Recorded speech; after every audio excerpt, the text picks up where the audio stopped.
Akkam jirtu daawwattoota fi hordoftoota sagantaa Galoo Show. Kun akkuma isin beektanii sagantaa koo torbanii an simbiraan gahaa ture ta'uu isaanii yaadattu. Torbeetiin keessummoota adda addaa qabadhisanii dhiyaachuun kun ni yaadatama. Har'a immoo nama guddaa tokko dhaloota kana keessaati Waaqayyo akka addaatti keessumaa sagantaa barsiisuu dhaloota kana hubachiisuu barumsaan gattaanii barachuutu isaa irra jedheetu nama hojii Waaqayyo sirriitti hojjechaa yoo ta'u qabadhisanii dhiyaatee jira. Otoo kana hin ta'in dura sagantaan kee addaan citee jira maaliif faddaan kuttanii gamoonni tokko gaaffii kaasanii turani haala sirreeffachuudha haaluma istiidiyoo sirreessuuf malee addaan hin kunne gara keessummaa kwarraatti sin deebisuun dursa gaa keessummaan kwarraa akkuma isin jedhee ifa fayyinaa TV ifa fayyinaa sagantaa adda addaa irratti sargaanii turtan yaada maaliif booda kun keessa barii namnii fi televezyiinii ifa fayyinaa irratti baay'ee barsiisuutiin nama beekamudha. Paaster Lolaa Margoo jedhamu har'a istiidiyoo kootti qabadhisanii dhiyaatan jira. Amma dhumaatti turtiin keessan wajjiniin haa ta'u. Baga nagaan dhuftan. Baga nagaan nuti. Tole jettan immoo waamicha keenya kabajanii gara istiidiyoo keenyaatti dhufuu keessaniif maqaa daawwattoota sagantaa Galoo Show'tti isin galateeffachaa gara sagantaa kootti isin dabarsa.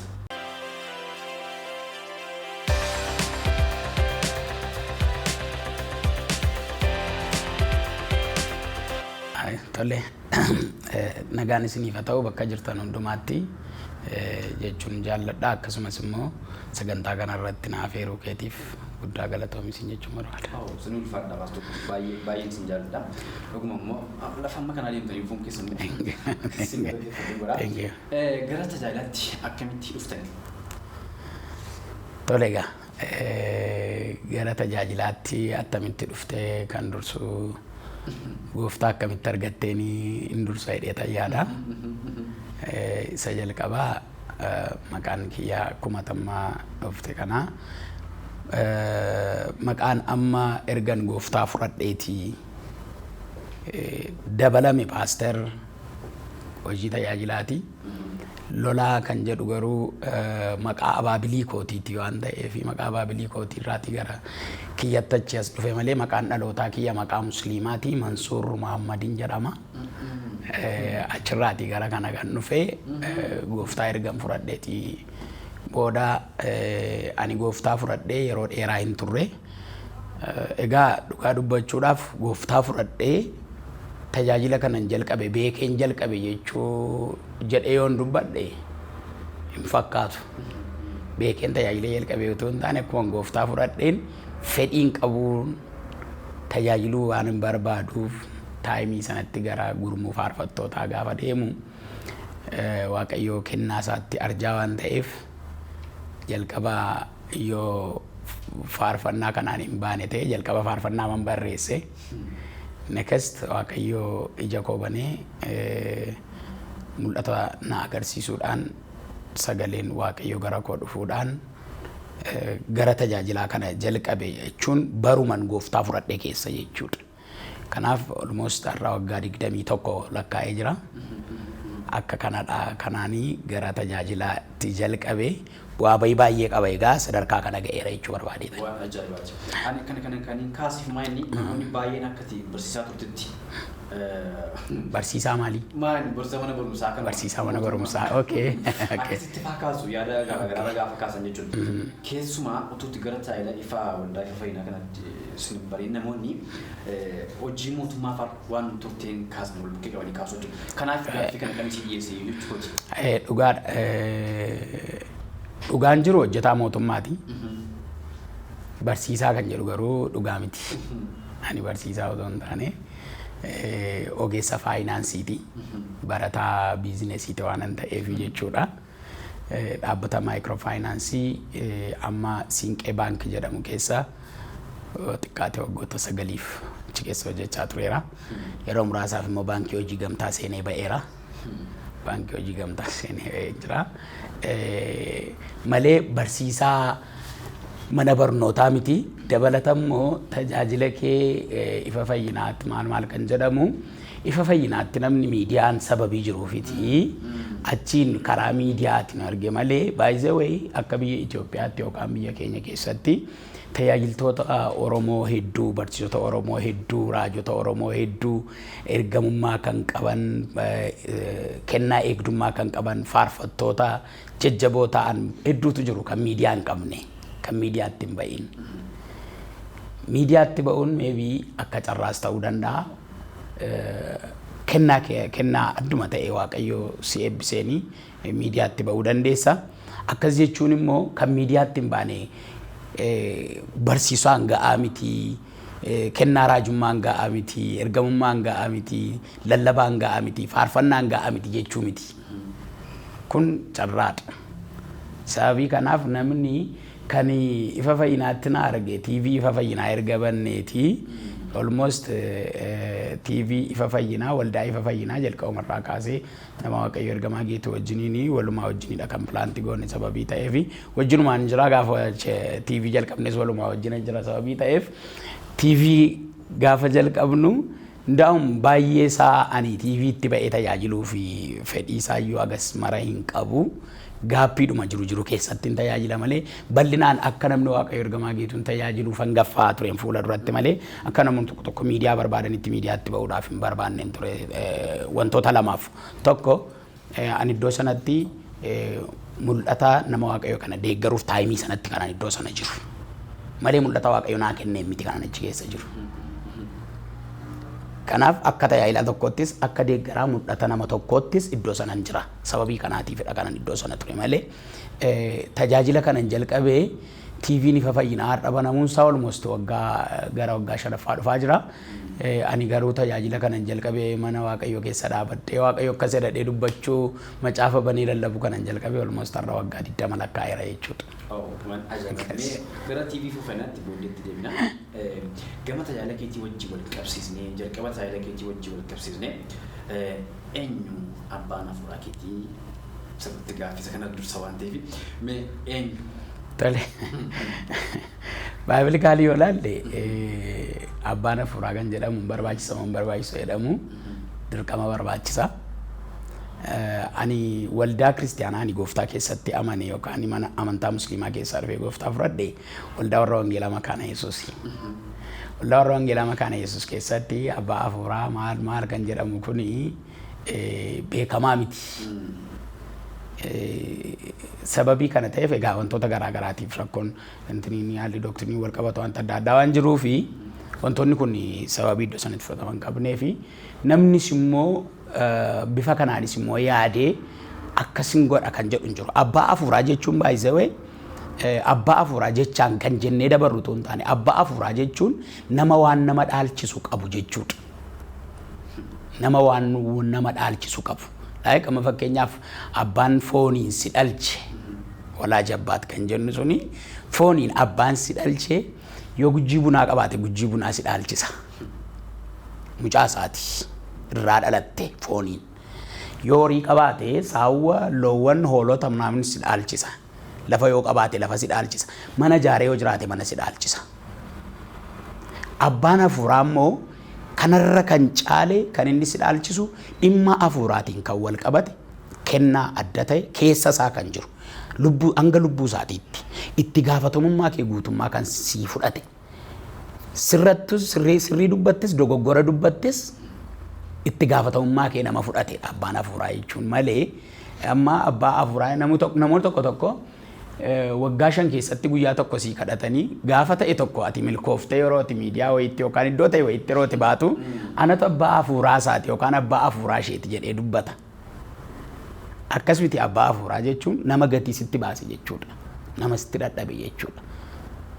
Namoota tokko jiru amma tajaajiltoonni hedduun namootuma kufanii barandaarra jiran qabanii kaasuudhaan dhugaa wangeelaa itti himuudhaan barsiisuudhaan paasterii lallabaa raajiitti kan guddisanii waldaatti kennanii nama kaleessa barandaa ta'u nama kaleessa arrabsaa ta'e nama kaleessa dha'ee nama dhiiksu nama kaleessa karaa nama hin dabarsine nama kaleessa maqaa gadhee qabu fuudhanii waldaa kiristaanaa tokko keessatti soortuu godhanii dhaabuudhaan kan beekamanis waan jiranii fi abbaan hafuuraa namoota akkasiiti. Maal jechuudha kun keessa isaanii kan jiru dhaalchisan nama sana achii fuudhanii sakseessa isaanii jiru kennaniif jechuudha. Kanaaf gara kiyyatti gaafa deebi'u abbaa hafuuraa gaafa jedhamu almost waldaan qaba malee abbaa hafuuraa hin qabu. Jechuun barbaade abbaa hafuuraa qaba jedhee itti ta'uudhaa fi abbaa hafuuraa jechuun gatii baay'ee kan itti baasudha waan ta'eef abbaa hafuuraa qaba jedhee bachuun ulfaata. Abbaa hafuuraa hin qabu waldaan qaba malee ta'e walumaa gala abbaa hafuuraatti nama jechuudhaati. No akkas jechuu miti. Abbaa hafuuraatti amanuu qofa osoo hin taane akka dhaloonni kun abbaa hafuuraa qabaatuuf ani akka kiyyatti amma barsiisaan jira.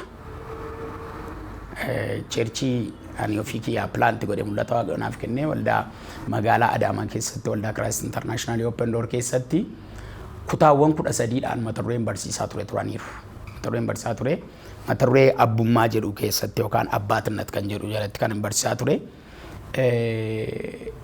Phaawulos gaafa dubbatu isinii jedha guddisee 1000 qabdu jedha. Guddisee 1000 qabdu jedha. Garuu abbaan qabdani jedha. Ani garuu wangeela Kiristoos Yesuus kana isinitti lallabuuf isin barsiisuudhaan gooftaa wajjin wal isin agarsiisuudhaan abbaa keessan ta'eera jedhee dubbata. So dhaloonni kuni waldaa qabaa ani ma waldaan qaba malee abbaa hafuuraa qabu siin jedhe garuu wanti nu barsiisu irratti anis kan akka kaawwaan beeku fedheen dubbadhe dhaloonni kun waldaa qabaa faarfannaa qabaa lallaba qabaa kennaa raajii qabaa kennaa adda addaa qabaa garuu abbaa hin qabu. Namni abbaa qabu nama isa dheekkamee karaa irra isa buusu qaba. Namni abbaa qabu nama waasa dhaalchisu qaba. Namni abbaa qabu nama garaa isaa laafu qaba. Waldaan ammas anatti waldaan kanaan dura turtes ammas baay'inaan kan jirtu abbaa ta'urra hanga'aa taatee geggeessuudha kan isheen barbaaddu.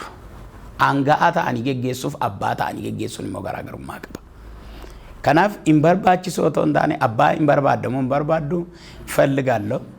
Namoonni tokko tokko kan isaan ignore ittiin godhanii nama lafarraa abbaa kootiin jedhinaa isa macaafni jedhu barreeffamee kan jiru wangeela Maatiyos irratti isarratti hundaa'anii hin barbaachisu jedhu. Hin barbaachisa abbaan hafuuraa hin barbaachisa. Barreeffama Phaawulos warra Qorontos barreesse irratti hundoofnee ni taana. Kanaaf abbaa hin qabdu otoo hin taane guutummaa guutuutti jechuu barbaadeetani. Yaa walumaa gala garuu maanni deebiin keessumaa sun quubsaa ta'uu yoo baate maanni waldaan qaba malee abbaa hafuuraa qabachuun maal jechuudha? Maalitti hawwata namoonni wal qaban? Erga atim abbaan hafuuraa hin barbaachisa jedhu kaasaa jirta. Ofii kee garuu abbaa hafuuraa hin qabu jechaa jirta. Kana maaliin fudhatu namoonni kan wal kaan akkamitti hiikkatu? Paarshaalii amma namni paarshaaliis duukaa jiraachuu danda'a. Raawwansiin jedhu namni itti ilaaltuuf. Abbaa jechuun kan qabeessi kaase jechuudha. Abbaa jechuun kan qabeessi barsiise jechuudha. Abbaa jechuun kan si soore jechuudha. Fakkeenyaaf ani ijoolleen qaba. Ijoolleen qaba. Mucaan kee amma isheen kutaa 2 barattus ta'e isheen keejii barattus na duukaa yoo kaate fakkeenyaaf fudhadhee yoon ka'ee supermarkeetii kam argitu uffata kam argitu waan nyaatamu waan dhugamu argitu kanan barbaadaa jetti malee qabdaayii waan ittiin naa bittu jettee nan gaafattu. Maaliif? Abbaa ta'uu kootti amanteerti. Wanti naga'u abbaa koo harka jira kan jedhu abdii qabdi jechuudha. Dhugumayyuu immoo abbaan yoo kiisiidhaan qabaanne itti liqeeffatee illee nyaachisa malee mucaasaa waan isheen barbaaddeen dhoowwatu. Kanaaf nama akkasitti irratti of gattuu hin qabdu. Nama ni maddu hin qabudha. Eeyyee malee. Ergaa nama ni maddu hin qabu jettanii jalqaba irrattis maanni waldaan qaba malee abbaan na guddisee hin qabu yookaan abbaa hafuuraatti nama hin jenne jennaan abbaa hafuuraa nama barbaada. Isaan dhugaataniitu garuu hin qabu himataniitu. Abbaan hafuuraa erga hin jiraanne isin akkamitti gadhiisiitiin jiraachuun danda'ame. Kana jechuun yoo barbaadde waldaa gara sana akka barbaadan gootu bulchiinsa keessan akka barbaadan gootu barsiisa keessan akka barbaadan gootu namni isin ifatu hin jiru yoo ta'e. Amma waldaa open door kan jedhu kana geggeessaa jirtu ni geggeessummaa isaa fudhatee kan jiru isinii keessumaa immoo akka abbaa mul'ataa tokkotti hundeessee kan jiru immoo isinii maal jedhan namoonni walqaan maal hubachuu danda'u sirraa? Baay'ee gaarii. Baay'ee gaarii. Haasaa kee keessatti almost short godhee madii bira darbuuf jedheeti malee dhimma abbummaa irratti yookaan abbaa afuuraa irratti xiyyeeffachuun yoo barbaachise akkuma beekamu namoonni adda addaa addunyaa kanarratti yookaan biyya kana keessatti yoo ilaalle biyya kana keessatti tajaajila baay'een amma tajaajilaan abalu tajaajila guddaadha iddoo akkasii gaheera kan ta'eera kan jettu baay'een namoota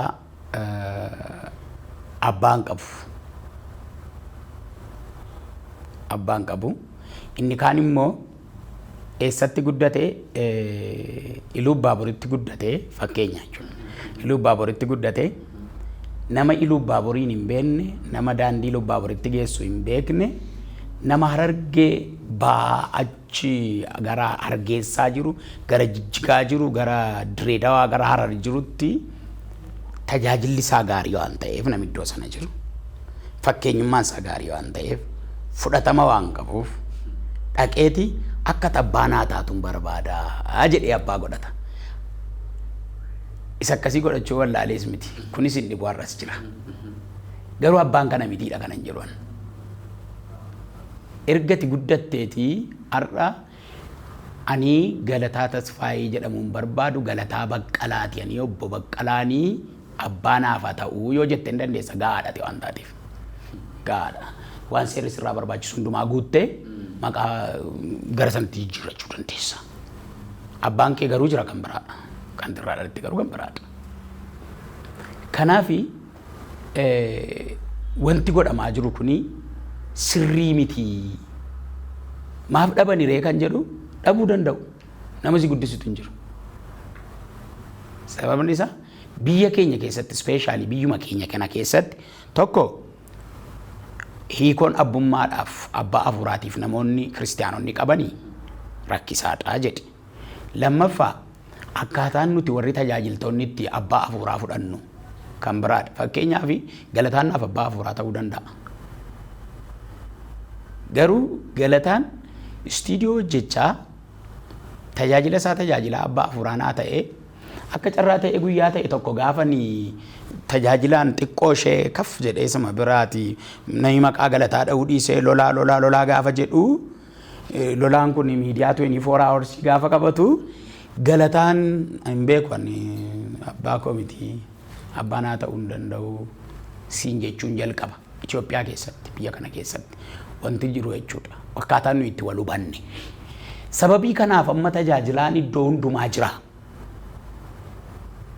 By the way, intinnaata malee guyyaa ta'e tokko tajaajilaan ta'e tokko yookaan raajii yookaan paasteriin tokko hafuurri Waaqayyoo akka nama sana impaart godhu kadhateeraaf jedhee yaada.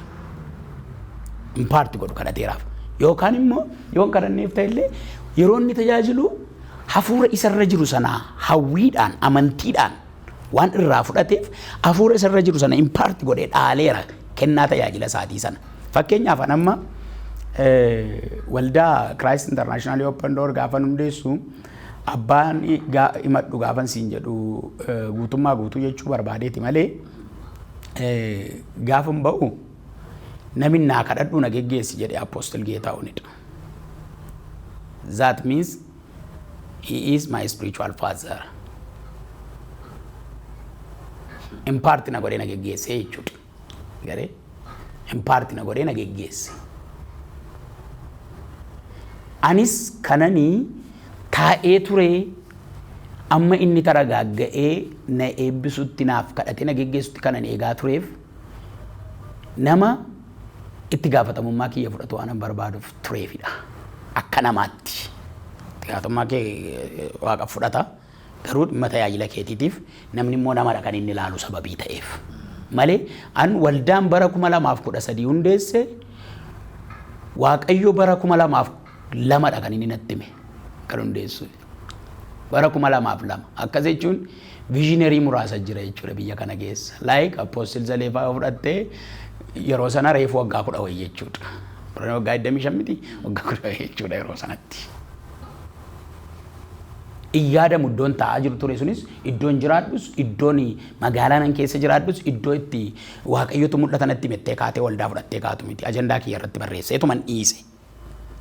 Isa booda maal ta'u barachuu nama laaluu irraa baruu duukaa deemuu hordofuu kana jechuun Anamma waan asirraa fudhadhu qaba.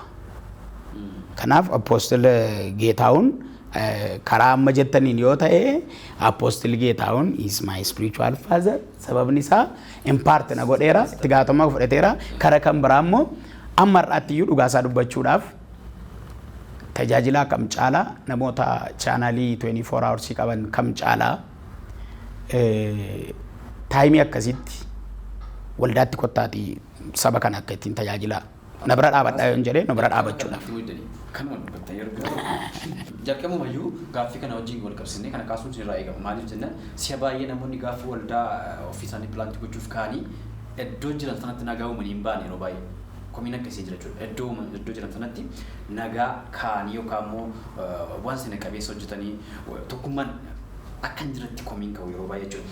Amma ifa wajjinaa wajjin wal qabsiisnee wanti nuyi kaasnu tokko jira jechuudha.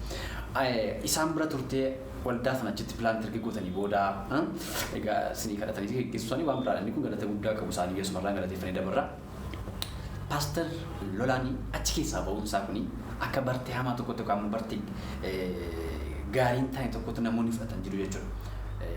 Durachi waldicha pilaantii gootanii achitti akka abbummaatti iyyuu hojii geggeessummaa guddaarraa akka jirtutti kan kaafame akkasittis beekna. Amma yeroo achi keessaa gara waldaa open doorii kanatti deebitu bakki turte sun bakka keen turre bakka amma deemaa jirtu kanu maaliif deemti? Kaayyoon amma deemteef maayin gaaffilee sadan wal qabatanii jiru jechuudha. Baay'ee gaariidha. Akka waliigalaatti akkuma jalqaba dubbadhe mul'ata waldaa Christ International Open Door hundeessuu utuun gara waldaa ifa fayyinaan dhufinidha kana Waaqayyo irraa fudhadhe. Apostle Geetu wajjiniin for the first time kan nuyi walitti dhufnee madirakii tokko irra dhaabanne bara 2008. Kanan gooftaa irraati ergaa fudhadheen bara 2002. 2008 yeroo gooftaa isaanii wajjiniin Apostle Geetu wajjiniin gaafa walitti dhufnu waldaa ifa addunyaa jedhamu keessa isaanis achi jiru turan. Walumaa wajjinii kan nuyi gara ifa fayyina addunyaa jedhamu kanaatti dhufne. Taayimii sanatti ani hojjetaa mootummaadha. Oromiyaatti deddeebi'ee hojjedha. Akkasitti Oromiyaa gaafan jedhu Bishooftuu irraatii gara Finfinnee dhufeetan biiroo irraatiin hojjedha. Manaanii achiin galaa nan deddeebi'a waan ta'eef yeroo hojii galgalas sanbatas walii wajjiniin hojii Waaqayyoo hojjennaa jechuudha. Sanumarraan kan ka'e Waaqayyoo dursee ani utuun hojjetaa mootummaa hin ta'in utuu hin taane yeroon baradhu akkan hojii isaa hojjedhuuf Waaqayyo natti hime waan ta'eef ani kan hanga kana na turse yookaan immoo gaaffiin kun akka ka'uuf iyyuu kan godhee ani achi keessa turuu kooti. Maal keessa? Addunyaa hojii mootummaa keessa turuu kooti. Maaliif ani neechariin nama adda adda sababii ta'eef my nature tajaajilaa waldaatti qaxaramee miindaa eeggatu ta'uun barbaadu tokko. Lammaffaa osoon sammuu ittiin hojii ta'e tokko hojjetu qabu of danda'ee hojii kan biraa geggeessuu osoo hin danda'u maaliif waldaatti dhaqee galee ta'a kan jedhus ejjennoo koo ture. Dhumarra garuu Waaqayyo lakki hojii koo hojjedhu waan jedheef taayimii Waaqayyo hojii koo hojjedhu naan jedhutti barumsaaf yoo ta'e sadarkaa barbaachisu irra jira. Poozishiniif yoo ta'e sadarkaa barbaachisu irra jira. Sadarkaa namni kan barbaadu irra jira. Poozishiniis, salariis, sadarkaa barnootaas wanti natti irratti tokko hin jiru. Waan an barbaacha gara waldaa dhaqeen qabu waan. Miindaaf yoo ta'e miindaan qabu gadhiiseetan zeeroo irratti an deeme. Miindaa walii galee waldaa ifa fayyinaatti hin deemne an paasterii ta'e. Miindaa walii galee hin deemne. Kana naa kaffalaa hidhee hin deemne. Yoo naa kaffaltan malee hin ta'u hin deemne. Achi yeroo hin jiru miidiyaa daayirekti gochaa, faayinaansii hoogganaa, akkaawuntaantii taa'aa, bulchiinsa humna namaa taa'aa, paasterii taa'aa, waan hundumaa ta'ee waan hundumaa walitti qabeetan amma jirutti hojjedhe garaa guutuudhaan hojichi kan koote waan hin jedheef. Kan akka kan na hojjechiise qaxaramaa ta'uu dhabuu kooti kan akkanatti na hojjechiise malee utuun qaxaramaadha ta'eeti poozishinii irratti qaxaramin hojjedha. Eeyyee sammuu qaxaramaa waan hin qabneefan hojiin kamiyyuu na ilaallatanii keessa lixa. Maaliif anamma nama salary employed nama ta'e nama employed ta'ee salariidhaan diligeet namni ta'e poozishinii irratti hojjetu qaba. Fakkeenyaaf immoo mana kana keessatti kaameraamaaniin kaameraa hojjeta. Ediitarri ediitingii hojjeta. Giraafiksii dizaayinariin immoo sana hojjeta. Inni direct godhu maybe hojiin 2 yookaan 3 wal duukaa hojjechuu dandeessa ta'a. Lafa jaalalli jirutti. Lafa sammuu namummaa yaaduun jirutti. Lafa sammuu hojjetaatiif qaxaraaf qaxaramaa hin jirutti garuu poozishinii kee malee kan biraan hojjettu. Iddoo sanatti garuu sammuun qaxaraaf qaxaramaa hin jiru na bira. Apostle Geet wajjinis kan itti waliin galle. Hin guddanne innee kaane guddanne. Gaafuma waldaa jalqabne sammuun kiyya maal yaadaa ture waldaan ifa fayyina addunyaa hanga gaafa isheen lafa mataa isheetiin mana mataa isheetii qabaattutti waldaa kana dhiisee hin deemudha murtoon koo. Murtoon koo sana waan tureef amma gaafa lafa binnee amma gaafa addaraasha ijaarrutti dhaabadhee fixeetan addaraashi gaafa eebbifamee jedhu mul'atan qaba ba'uun barbaadaan jedheen taasul. Kanaaf achis gaafan ture tajaajilan tajaajile garuu haa ta'u malee dubbii keessa koo jiru sagalee waaqayyoo barsiisuu amman qabu hin barsiifne. Achitti. Eeyye tajaajilu amman qabu hin tajaajille. Maaliifan tajaajiluu dhabe jedhee waan naman gaafadhu hin qabu. Sababni isaa iddoo sanatti baala raa'iin yookaan viizhineriin yookaan abbaan mul'ata waldaa sanaa abbaa qaba. Mataa qaba. Mataa qaba. Inni akka barbaadetti sooruu danda'a. Akka barbaadetti sooruu danda'a. Anamma yeroo sana lakki qoyati iddoo kanatti dhaabadhu anatu gidduu galee sooruu qabaa jedhee gaafachuuf naan iyyamamus gochuus hin qabu. Maaliif iddoo sanatti ani mucaa ta'etti ufuun qaba waan ta'eef. So gaaffiin koo maal ture? Mul'anni isin irratti hojjetaa jirtan kun achitti hojjetu ture. Dabalii gooteechi keetti hojjetta haree waldaa keetti hundeessita. Waaqayyo kan church plant godhu natti hime waldaa keessatti nu hundeessitu. By the way jalqabuma wanti na gaafachuu qabdu jalqabuma ani mul'ata kana lafa qabsiisuudhaaf waaqayyoon baay'ee dhimmee kanan kadhachaa ture akkamittiinan bishooftuutti waldaa ifa fayyinaa waldaa koo taate biratti akkamittan waldaa kan biraa hundeessa. Namoota baay'eetis gaaffii kan ta'u kana jechuudha. Waldaa tokko keessaatii gara waldaa biraatti gaafa ba'an mul'ata tokko qabadhee deeman. Inni achi keessaa gaafa ba'an wangeela hojii waaqayyoo hojjechuu bakka ba'umoo dhimmi biraa jira. An keessanuu maaltu adda godha? Baay'ee gaariidha. Gaaffichi ifaadha.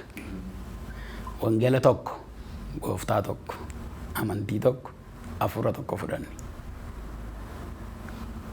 Mootummaa adda addaan qabnu mootummaa tokko qabnannis mootummaa waaqayyooti. Kaayyoon keenyas kaayyoo mootummaa waaqayyoo keessa bara baraan jiraachuuti. Hojiin nuyi hojjennu hundumtuu immoo hojii gara sanatti geessuudha. Diignee haasa'uudhaaf yeroo nu hin ga'u. Namaaf immoo akkamitti gala yoo jedhame waan baay'ee waan yoo haasa'ame gala. Garuu gabaabaadhumatti gaafa deemtuu dhalli namaa kamiyyuu waamicha qaba. Waamicha qaba, mul'ata qaba. Waamicha waamamtee dhattu qabda. Waamicha waamamtee dhattu keessatti hafta'utu hin taane lafa mul'ataa dhatta. Mul'ata keessatti hafta. Akkas jechuun maal jechuudha? Fakkeenyaaf ogeessa tokko har'asitti waamame. Waamicha isaatii amma carraan iddoo kanatti hojjechuu isaatii waamameera. As turuu dhiisuu danda'a. Miidiyaa mataa isaatii banuu danda'a ba'ee. Kun mul'ata isaatii. Garuu to'addana taa'ee hojjetes miidiyaan asis jira. Hojiin asis jira, hojiin achitti hojjetu. Garuu mul'ata isaa waan ta'eef ba'e. Waan waaqayyo keessatti jabeesse waan ta'eef. Sijjammar bartoonni gooftaa 12 waldaa tokko keessatti nafne. Biyya tokko keessatti si nafne. Kan kana nutti mul'isu bakki isaan itti aarsaa ta'an mandara tokko keessatti miti. Mandara garaagaraatti deemanii biyya garaagaraatti deemanii aarsaa ta'an. Akkas jechuun mul'ata fuudhanii deeman biyya hundumaa. Eeshiyaatti, Awuroopitti, Ameerikaatti, Afriikaatti deemanii aarsaa kan ta'anii fi biyyoota arabaa adda addaa keessatti deemanii mul'ata fuudhanii deeman. Iddooma tokko Yerusaalem keessa jiraachuu danda'u turan. Achumatti wangeelliin hojjetama ture. Achumatti wangeela hojjechuu danda'u turan. Gaaffii kana na gaafattuu fi Yerusaalem keessatti wangeela hojjechuu qabu turan. Mul'ata waan ta'eef garuu hin ba'ani. Kanaaf har'as abbaan mul'ataa waaqayyoodha. Mul'ata kan kennu jechuudha. Mul'ata gaafa kennu waaqayyo lafatti hin kennu namatti kenna. Soorsiin mul'ataa waaqayyo namitti kenname abbaa mul'ataati. Abbaatti kenname sana jechuudha. Abbaa mul'ataa kan jedhamu fakkeenyaaf abbaa mul'ataa waldaa akkasii gaafa jedhamu sababii waldaa sana kan mul'anni waldaa sanatti kenname malee mul'anni sun kan waaqayyooti. Isaan akkana jedhuuf jechuudha. Kanaaf gabaabaadhumatti mootummaa tokkoof hojjenna, wangeela tokko hojjenna, iddoo sanatti in hojjettamoo maaliif hojjechuun dadhabame kan jedhamu dhibeen kan biraan tokko jiraachuu dhiisuu danda'a. Maybe namoonni adda addaa wal dhabanii amalaa walii galuu dadhabanii wal lolanii wal mufatanii maallaqa irratti walii galuu dadhabanii jireenya irratti walii galuu dadhabanii walirraa adda ba'anii illikiidhaan kan godhan jiraachuu danda'u. Kan godhan jiraachuu danda'u.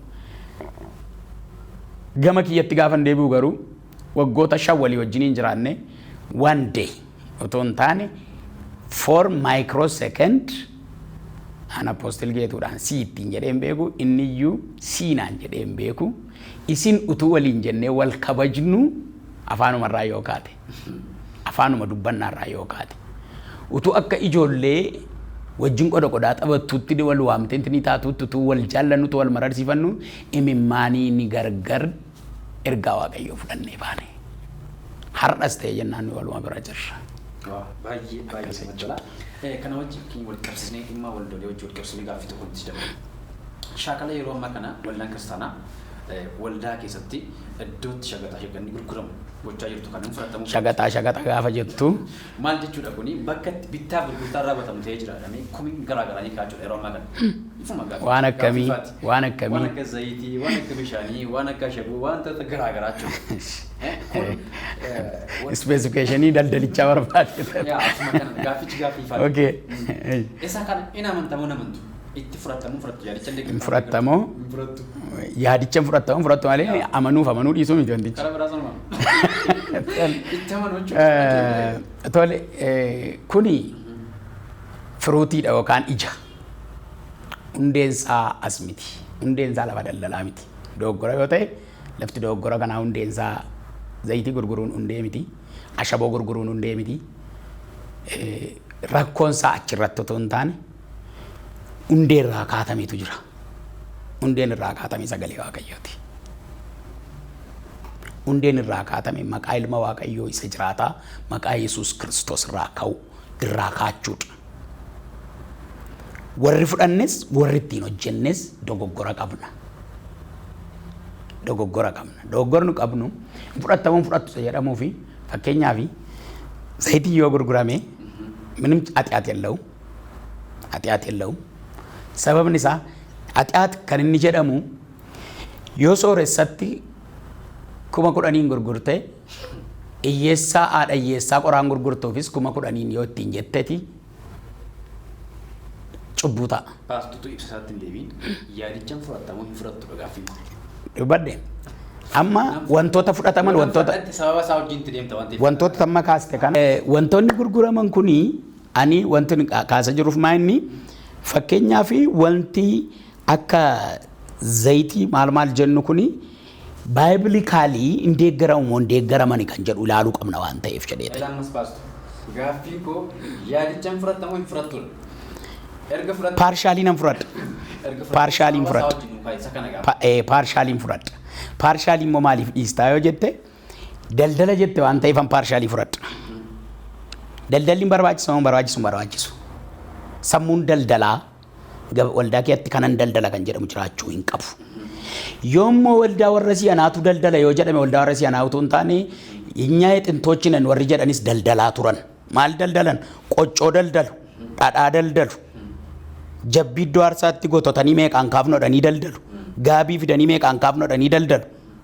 Hullum nigdi ነው. Inni sun bifa caarataatiin inni ammaa kun gurgurtaa bar irratti kadhatameetu fayyinni kana keessa jira. Gaaffii warri nuyi axinti jedhatan yookiin immoo warri jalqabaa warrumti haadha jedhaman iyyuu gurguraa jiru nu qofaa miti jettee ni amati. Isaan suni akka hangafa kennu wajjin wal qabsiisu. Gaafa hangafa kennan maal godhu namni fedha isaatiin kana bitatu jira kan isaan kaasan malee akka warra kana yookiin immoo akka warra amma yaa'anii karaa bifa gabaatiin gurguraa jiran. Akka keenya jechuudha. Karaa biraa. Tole. Warri durii hin qalatanii maal kan jedhamu hin fidanii kan jedhamu hangafa fidanii kan jedhamu midhaanni hangafa dhufe waldaatti dhadhaan hangafa dhufe boqqolloon hangafa dhufe jabbiin hangafa dhufte hundumtuu kan gurgurtaa utuu hin taane kan leewwiiti kan nama iddoo aarsaa irra hojjetu ta'uu qaba malee kan gurguramu ta'uu hin qabu innessuum sitawal warri iddoo aarsaa irra hojjetan waan dhufee iddoo aarsaatti galu hundumaa leewwiitu nyaata asraatim cimmir kan biraanii yoo kun hadhiisnu iyyuu waa'ee namaa maal goona iyyuu hadhiisnu iyyuu asirratti faastu isaan kun immoo fakkeenyaaf hangafa gaabii keessaa waa kennan waan qarshiitti hin jijjiiramne gaafa fidan qarshiitti jijjiiree namichaaf kennuu danda'u waan beekamu isaanii chaalaal hin danda'u ayyaana wajjin wal qabsanii fayyinni irra dogoggoran inni dogoggora inni zayitii irra fayyinatu jira ashaboo irra fayyinatu jira bishaan irra fayyinatu wanti jira jedhamu fayyinni achirra hin jiru fayyinni kan jiru maqaa Yesuus irra bishaan kana fuutee maqaa Yesuus Kiristoosiin irratti waamtee nama tokkoof yoo kennite namni sun deemee nama dhukkubsate tokko obaases madaa yoo qabaate madaattis yoo naqe mana isaa yoo barbaade mana isaatti akka barbaade dhaqee amaneera maqaa irratti waamame sana waa'uun አይደለም amma wanti barbaachisaan maqaa irratti waamameedha malee bishaanni bishaanuma zayitii yoo ta'e zayitiin inni 10,000 1,000 birrii 200 300 500 gurguramu hiriyyaan isaa distii keessaa shunkurtii wajjin oola innas dhufe garuu maqaa Yesuus irratti waamame difference garuu inni dhaabatee dubbatu sun ayyaana waaqayyootu irra jira zayitii kanaan malee hin fayyitu jedha yoo ta'e dogoggora guddaa dogoggoreera eebba fudhattee galtaan dogoggoreera eebba kan fudhatanii galan maqaa Yesuusiin kan fayyan maqaa Yesuusiin ati yaada garaagaraa tokko ni barreessita isa sanaan si kaasuu barbaade keessumaa dhingada kana faarfataan tokko faarfannaa tokko gadhiisnaanii namoonni baay'een itti duulanii jiru warra itti duulan keessaa isa tokkodha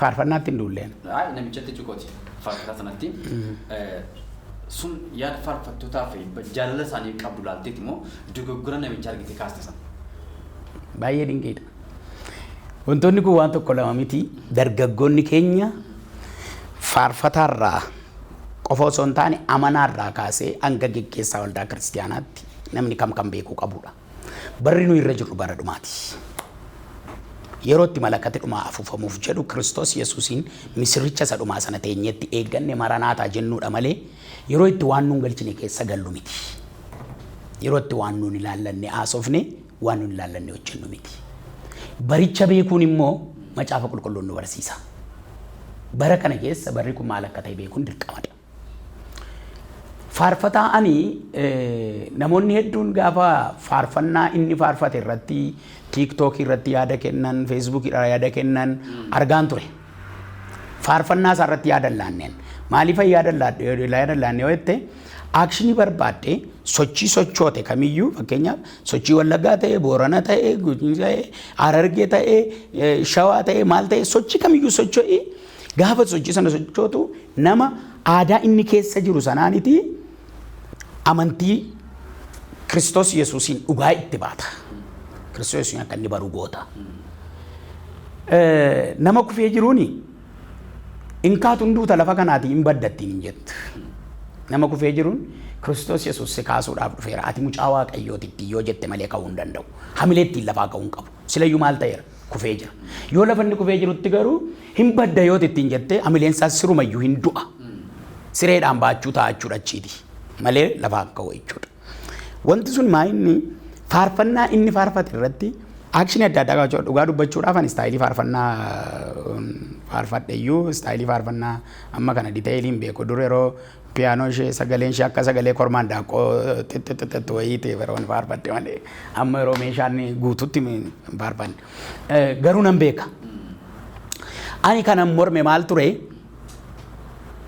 piraamiid istaayil laayifiidha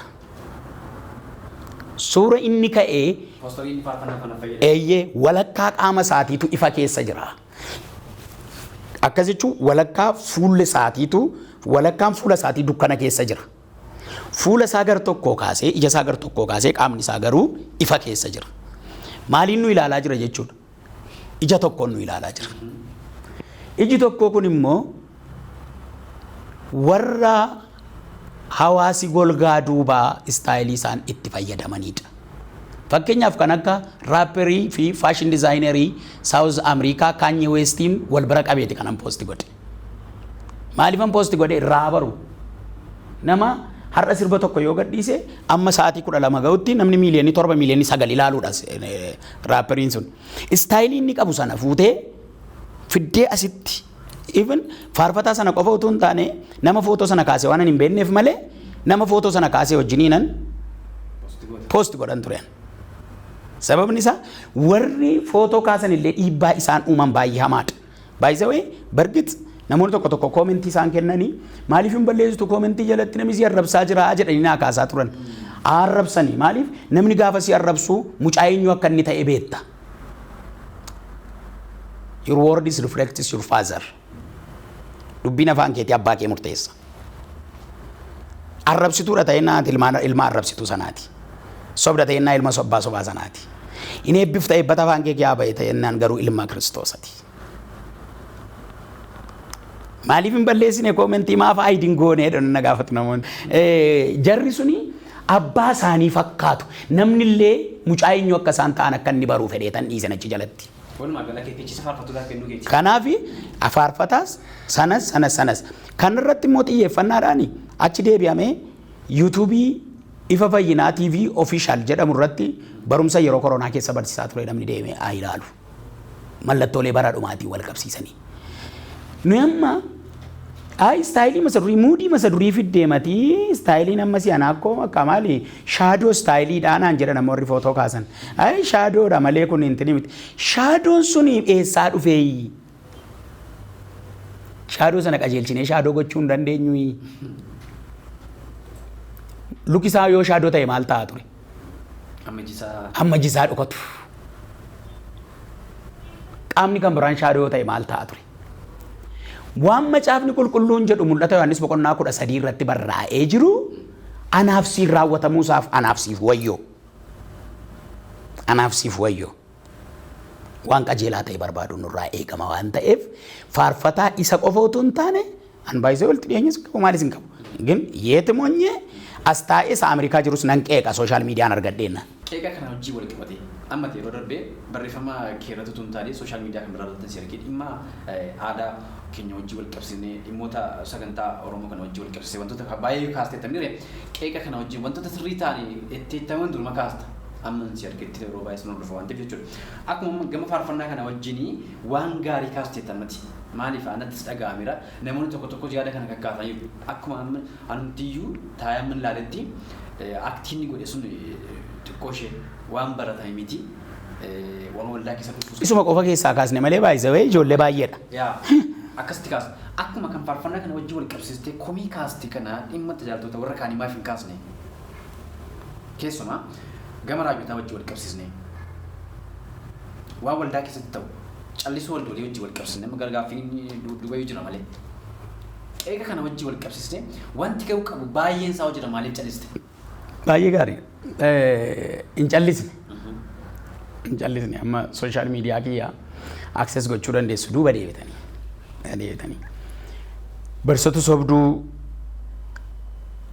mallattoolee barsiisota sobduu mallattoolee raajota sobduu fakkeenyaa fi biyyoota Afrikaa adda addaa keessatti wantoota mul'atan milikkitoota mul'atan waldaa keessatti waan ta'u tokko bal'inaan poostiinuman godha. Fakkeenyaa fi maqaa namaa dha'uun illee nama barbaachisu obboleessi tokko jira. Yeroo baay'ee yoo inni poost godhee inni kun wanta ati poost goote kun rakkoo akkasii fida waan ta'eef kana dhiisi. Kana immoo sirreessi waliin jechuudhaan waan poost goone deebinee ediitii gochuudhaan inni biyya kana keessa hin jiru. Ediitii gochuudhaan walitti himuudhaan wal harkaa fuunee poost goona. Jaallattus jibbitus jenereeshiniin kun Kiristoosiin eegaa jiraa yoo jette Kiristoosiin eegaa hin jiru. Milikkinni nuyi goonu mallattoon nuyi agarsiifnu kan maaliiti yoo jette kan seexanicha kan bineensicha fakkeenya sana hojjenna. Waldaarra dhaabatee raajiin, paasteriin, barsiisaan ergamaadha kan jennu, lallabaadha kan jennu, jaarsa waldaati kan jennu, amantoota kan jennu, mallattoo bineensichaa advertise gochaa oolla. Hojjetoota isaa taanee dhumneerra baay'een keenya. Maal jechuudhaaf jenneeti? Hayi kun rakkoo hin qabu. Kun badaa miti jechuudhaan. Kanaaf faarfataa duwwaa irratti wanti jigu hin jiru. Faarfattoonnis tokko lamaan qaban dhiiraaf dubartii hin qabu. Oromoof Amaaraa hin qabu. Hundumtuu rakkoo qaba. Raajiinis paasteriinis isa qofa miti. Amma gara raajotaa, gara paasterootaa, gara lallabootaa, gara ergamootaa yoo dhufte immoo maaltu jira? Fakkeenyaaf amma sobaa ooluun, ejjaa ooluun, xuraa'ummaa keessa ooluun, silkii tajaajiltoota keenyaa baay'ee isaanii paaternii isaa sitti himu raajiin silkii isaa. Maal ta'a amma raajiidha hoo? Gosti rakkoo maalii qaba baate footoo haadha manaa isaa wajjin yookaan hiriyaa isaa wajjin argita. Kanarraan kana besi dhossa taanaan garuu የሆነ ነገር አለ ማለት ነው የተደበቀ አጭ በየ ፖርኖግራፊ ይፈታኝ ፖርኖግራፊ ላላ ራጂን ፓስተሪን ለለባን ኤርገማን ፋርፈታን ኤኙ የቹት ጡራኡማን ወልዳ ክርስቲያና ኬሰ ጅሩ ባይዘ ወይ ቢያለፋ ኬሰ ጅሩ ሻከሊ ጡራኡማ ቢያለፋ ኬሳ ኢነርጊቱ ጋር ወልዳ ኬሰ ተርጊቱ ኤውራይል ቀበ tajaajiltoota madirakii irra dhaabbannu irraa jalqabe. Kanaaf amma meeqan keenyadha kan moobaayilii koo kottume hodhu kana dhaadhi. Haati manaa paaternii moobaayilii isaatii kan beektu haati manaasaa tajaajilaa meeqadha. Meebii namni baay'ee na dhaggeeffachuu danda'a. Haati manaas abbaan manaas na dhaggeeffata, ijoolleen na dhaggeeffata. Haati manaa kuftee kaatee abbaa manaan dhossitu, abbaan manaa kufee ka'ee haadha manaan dhossu moobaayilii isaa. Teekestii barreessaa oolu. Miseenjeriidhaan inboksii, teelegiraamii, waatsaappii, iimoo nama meeqatu jira?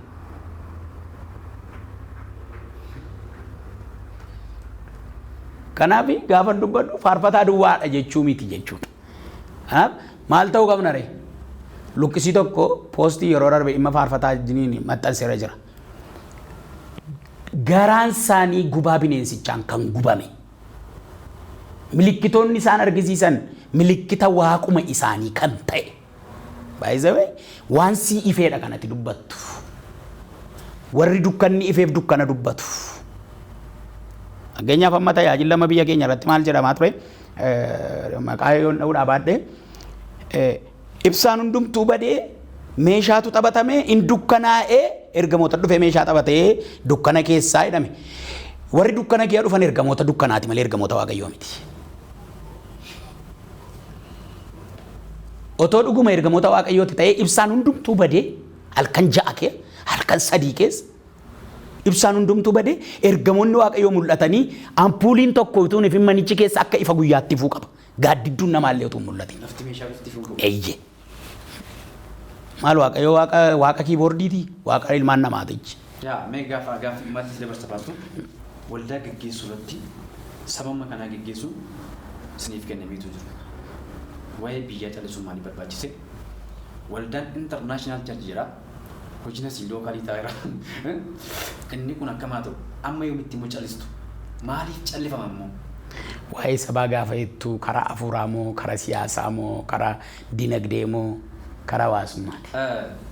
Gama kamiin iyyuu kaasonne maaliif jennaan dhimma afuuraaf dubbachuun keessan argamne afuurri kan jiraatu foon keessa sila immoo dhimma afuuraa irratti hojjaartu inni foonii kun yoo miidhame afuura isaa kan kunuunsitus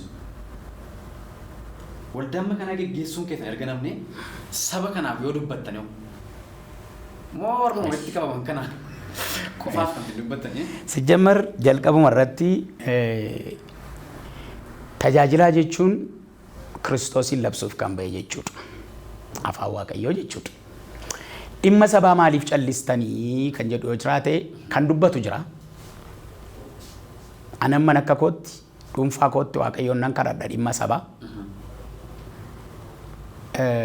Madirakii cherchi keessaa qabutti sabni maal gochuu akka qabu ittan hima. Ba'ee miidiyaatti garuu hin dubbadhu. Maaliif hin dubbanne yoo naan jettee sabumti keenya sabumti dubbatamuufii qabu kun mataansaa akkaataan itti wal hubatee jiru gandaani. Nu keessayyuu Oromooma keessa gandummaa jira. Oromoo keessa gandummaa jira. Yoo ati loqoda Wallaggaatiin dubbatte inni Shawaaf inni Arsii fi inni Booranaa inni Harargee Wallaggaa fedheeti dubbata yeroo kana ammoo yoom dubbatee siin jedha. Yerooti waa'ee Arsii dubbattu hiriyyaa wayyachii qabaa yookaan fira wayyachii qabaa siin jedha. Yoo iddoo ta'e dubbatte waan ta'e wayitii wal si qabsiisa. Yoo ta'e akkasiin godhina macaafni qulqulluun akkas jedhaa jettee mootummaarraa akkas ta'ee mootummaatti hirkatee kan akkas godhee siin jedha. So asiinis xurooftee waanuma argite walitti qabdee namni kee kun kosima biyya lafaa kana ta'uu isaarra Kiristoos Yesuusiin isa ani deebi'ee dhufe ofittan isin fudhadha bara baraan immoo mirga abbaa walii wajjiniin hin jiraanna sanuun jedhe sana. Ilmaan namootaa akka isaan jabaatanii eeggatan lallabuuni filannoo isaa filannoo hin qabneedha. Filannoo isa filannoo hin qabne. Dubbachuun barbaachisaa hin barbaachisaa joo. Ajaa'ibni qulqulluun akka nuyi dubbannu nu barbaachisa. Dubbata. Jarri suni maanguddoonni gaafa hangafa dhibbaa sanaatii fi Yesuusiin namichi kuni mucaan isaa duraa dhukkubsateera waan inni barbaadu godhii fi gaafa jedhanii itti himanii fi jaarsummaatti hangafa dhibbaa sanaa fi namichi kun jedhan saba keenya illee gargaaraa jedhanii argitanii saba keenya illee gargaaraa jedhanii dubbatan akka garaa laaffisuuti saba nama sabaaf ta'uu Waaqayyoos ta'a jechuudha. Kanaaf macaafuun dubbata. Dubbachuu dhiistee yoo jettee an takkaa afaan koo gafedhee hin beeku baay'isee dhaladheen kee attoof argean dhimma sabaa keessatti. Fuula goggowwaa fakkaata malee baay'een dubbadha. Kana wajjin maaliif kaasan gaaffii kana see baay'ee tajaajiltoonni dhimma afuuraa irratti malee yookaan immoo siyaasaaf amantii wal duukaa deemuu hin danda'u yookaan wal duukaa deemuu hin qaban namoonni kaasan jiru jechuudha. Maaliif tajaajila warra waldaa keessatti walitti qabamanii jiran kana gara dhimma afuuraatti ofirraa kana fi waa'ee poolitikaa kaasuu hin qabu. Tajaajilaan dhimma du'aatii lubbuu nama yookaan immoo nama amantii hin taane yookaan immoo nama eenyummaa isaa ta'e. By the way, asumaan ergaa tokko kan akka namni dhaga'u hundumti nutti yaadu kanan barbaadu pheenxeen si jammar namni pheenxeedha jennee of waamnu kun hundumti keenya walgayii gandaan jaallannu walgayii aanaan jaallannu walgayii mootummaa waamu kamiin jaallannu nannus jala miliqne yoo kadhannaan qabnu ta'e illee mana kee oolla malee walgayiin nan eessa jiraanna immoo qabalee keessa jiraannu qabna ganda kee jiraannu qabna aanaa keessa jiraannu qabna fiizikaalii satamma jette kana afurri keenya ofoon keenya kan jiraateedha kan inni jiraatu jette fiizikaalii as keessa jiraanna sababii ta'e eessa amma fakkeenyaaf boolee jiraata yoo ta'e kutaa magaalaa boolee galaanaan jiraata. Waltajjiin tokko waajjirri gandaa yoo waame kutaan magaalaa boolee yoo waame wanta harkaan filatamu wayii yoo jiraate galataan dhaqee harka waliin kaasu yoo ta'e warra raqee dhudduu warri machooftuu warri xuuxxuun warri sagaagaltuun warri waaqan beekne wal guurtee dhatteet kanuma akka isaatii kan waaqan beekne nurratti filee gala. Ati borgana marri baa kaateeti abbaan ganda kanaa eenyu yeroo machooftuu abaluu situn dhandhe waan ta'eefi eenyutti kennuree Waaqayyo. Hubannoon keenya achitti iyyuu dogoggora danda'u. Kanaaf pheenxeen kam dhimma mootummaa irratti walgayii gandaa haa ta'u kanaan haa ta'u dhimmi biyyaa na ilaallata jedhe dhimmi sabaa na ilaallata. Baay'isee feesbuukii irratti ba'eeni saba koo 5 dhume 15 dhume 25 dhumeeni erga du'e odeessuun maal si barbaachisama? Duraafidha. Jalqaba hundumti keenya gola kee dhokannee teenya. Jalqaba tokkummaan uumne. Jalqaba akka namni dammaquu fi namoon kakaasne. Dammaqiinsa gara qajeelummaa gara dhugaa ta'e gara biyya kan baay'ee ergitanyaa ta'e kanan sitti dubbadhu pheenxee baay'een waajjiruma gandaa dhaqee dhaabate mattaawaqiyaa baafachuun cubbuu akka ta'e itti lakkaa. Walgayii dhaqee walgayii dhimma misooma dhimma daandii koobilistoonii safara keessa galu dhaqee mari'achuu akka cubbuutti lakkaa. Nayi baay'een koobilistooniitiin jiru siin jedha malee seexan abbaasaa fi innollee manaan baane. Egaa amma gara maatti deemaa jira. Ergaa si keessa jiruu fi dhaamsa si keessa osoo hin dabarfadhaati. Guyyaa biraa immoo itti deemnaa jechuudha. Tole Waaqayyo si haa eebbisu carraa kana hundumaa naa kennu keetiif ulfaadhu siin jedha akkasumas istiidiyoo kana Waaqayyo si haa eebbisu jechuun barbaada. Sagalee Waaqayyo iddoo tokko dubbiseetan tajaajiltootaafis ta'e amantootaaf akka waliigalaatti ergaa kanan dabarsuu barbaada. Ximootiyoos isa lammaffaa boqonnaa 2 lakkoofsa 20 kaasee akkana jedha. Mana guddaa tokko keessa qodaa warqee irraa yookiis meetii irraa tolfame duwwaa utuu hin ta'in qodaan mukarraa yookiis suphee irraa tolfames jira. Kaan qodaa hojii ulfinaa itti hojjetanidha. Kaan immoo qodaa hojii salphinaa itti hojjetanidha. Ammas namni warra wanta salphina hojjetan irraa yoo of qulleesse qodaa ulfinaa hin ta'a. Akkasittis qodaa addaan ba'ee gooftaa isaatiif waa'ee baasu hojii gaarii hundumaafis qophaa'aa hin ta'a jedha.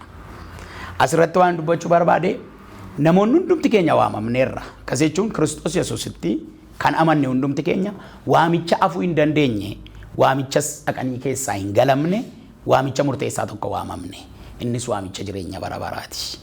Waamicha jireenya bara baraa kana keessatti macaafni qulqulluun akkuma nutti dubbatu amma hojiin nama hundumaa immoo mul'ata Yohaannis 22 irraa hodhannee ilaalle hojiin nama hundumaa abiddaan qoramee ilaalama jedha. Inni dhufu sun immoo hojii nama hundumaa akka hojii isaatiitti gatii isaa hin kennaaf jedha. Nuti amma bakka jirrutti biyya jirrutti galaana gama gamana jiraanne yuutuubiidhaan kallattii kamiin sagalee kana kan dhaggeeffattan hundumtu tajaajiltoonni, raajonni, lallaboonni, paastaroonni, barsiisonni, ergamoonni, faarfattoonni, amantoonni namni sagalee kana dhagaye hundumtinuu qooda walii keenya irratti dubbannu waliif dubbanne dhoksaa walii qabne qullaa walitti uffata uffisne qullaa waldaa kiristaanaas yoo eegne Kiristoos Yesuus fuula duratti waldaa ishee qulqulluu ishee Waaqayyo keessatti kabajame ija barbaadamu sana ija afuuraa sana naqne ulfinaan goofticha harkaatii gonfoo jireenyaa badhaasa jireenyaa nama fudhatu akka taanu dhaamsa dabarsa. Jireenya keenya akka qodaa supheetta eeggan eeggachuu irratti akka qodaa supheetta eeggan qodaan supheen harkarraa buunaan hin caba. Gatiin immoo ofittaa laannu akka warqee isaa ibidda lixee ba'ee gubatee ba'ee gatiin isaa guddaa ta'etti immoo gatii immoo ofittaa kenninu. Nuyi nama gatii qabudha warra dhiiga Kiristoosiin bitamnedha. Yesuus Kiristoos in dhufaa maqaa Yesuusiin ameen. Eebbifamaa. Daawwattoota fi hordoftoota sagantaa Galoo Show gaaffii deebiin Paaster Lolaa wajjin goonee kana fakkaata. Turtii ture keessatti waan baay'ee irraa baratanii ture abdii guddaa qaba. Walfahmii garaagaraa kaasanirraa akka gaaffiitti gaafanne isaan immoo deebii kuusaan kennan waan ta'eef yaada. Torbee keessummaa biraa qabadhee siif dhiyaachuu koo asuma waada sinii galaa torban kun torban nagaa siniif haa ta'u nagaatti.